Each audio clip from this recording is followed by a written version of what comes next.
নমস্কার, কেমন আছেন আপনারা সবাই? দেবযানীস রান্নাঘরে আপনাদের স্বাগত জানাই। সর্ষে পোস্ত বাটা দিয়ে আপনারা তো অনেক মাছ খেয়েছেন, বিভিন্ন রকম সবজিও খেয়েছেন। কিন্তু সর্ষে পোস্ত বাটা দিয়ে এরকম আলু, পটল, সয়াবিন দিয়ে তরকারি কি খেয়েছেন?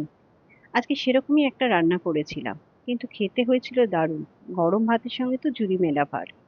রেসিপিটা শেয়ার করলাম। ভালো লাগলে অবশ্যই আমার চ্যানেলটাকে ফলো করবেন। আর একটা লাইক, শেয়ার, সাবস্ক্রাইব করতে কিন্তু ভুলবেন না। এখানে আমি মিক্সিং জারের মধ্যে নিয়ে নিচ্ছি ১ টেবিল স্পুন মতো কালো সর্ষে, ১ টেবিল স্পুন সাদা সর্ষে আর ২ টেবিল স্পুন মতো নিয়ে নিচ্ছি পোস্ত। এটাকে একটু গুঁড়ো করে নেব। এখানে আমি কড়াইতে তেল দিয়ে দিয়েছি। আগে এখানে আমি পটলটা ভেজে নেব। এখানে আমি পটলটা ছেড়ে দিলাম। এখানে দিয়ে দিচ্ছি একটু নুন। এটাকে একদম ভালো করে লাল করে ভেজে নেব।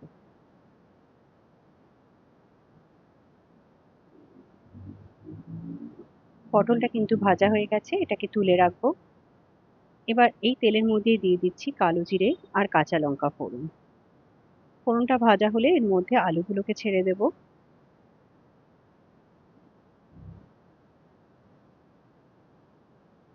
এখানে দিয়ে দিচ্ছি পরিমাণ মতো নুন। এটাকে একটু ভালো করে ভেজে নেব।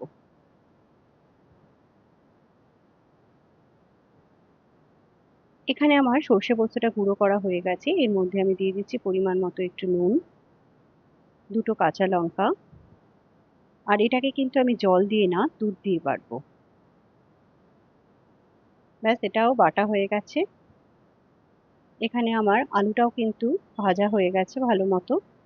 এখানে দিয়ে দিচ্ছি আমি একটা বড় সাইজের টমেটো ছোট করে কেটে। এটাকেও আলুর সাথে একটু ভেজে নেব।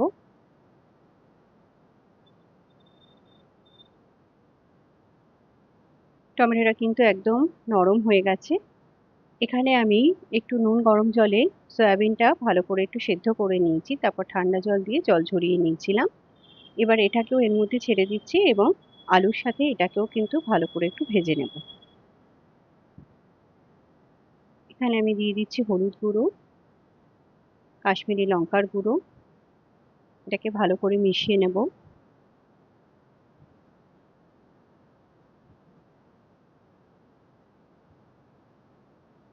দিয়ে দিচ্ছি পরিমাণ মতো নুন।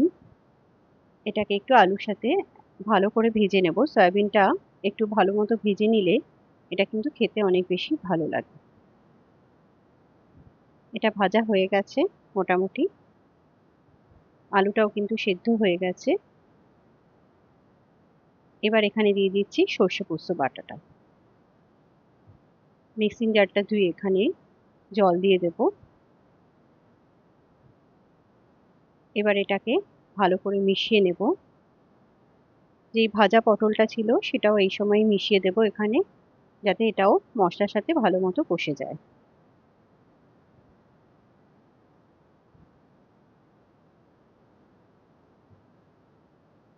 এখানে আমি নিয়ে নিয়েছি ৩ টেবিল স্পুন মতো টক দই। তার মধ্যে ১/২ চামচ মতো একটু ময়দা দিয়ে এটাকেও এর মধ্যে মিশিয়ে দিচ্ছি। এতে অনেক সময় সর্ষে পোস্তর যে তিতকুটে ভাবটা অনেক সময় যেটা থাকে সেটা কিন্তু এটাতে চলে যায়। আর টেক্সচারটাও অনেক স্মুথ হয়। বাটিটা ধুয়ে একটু জল দিয়ে দিলাম এর মধ্যে। আবারও এটাকে একটু ভালো করে কষিয়ে নেব। দিয়ে দিচ্ছি পরিমাণ মতো চিনি আর কাঁচা লঙ্কা। এটাকে একটু ভালো করে কষতে দেব। এটা কিন্তু একদম কষে গেছে। এবার আমি এখানে দিয়ে দিলাম পরিমাণ মতো জল। একটু জল এখানে বেশি দিতে হবে, কেননা সয়াবিন যেহেতু সেহেতু সয়াবিন কিন্তু অনেক জল টানবে। এটা কিন্তু এরকমই একটু গ্রেভি নামাবো। এটা কিন্তু একদম রেডি। ব্যাস একদম তৈরি হয়ে গেল।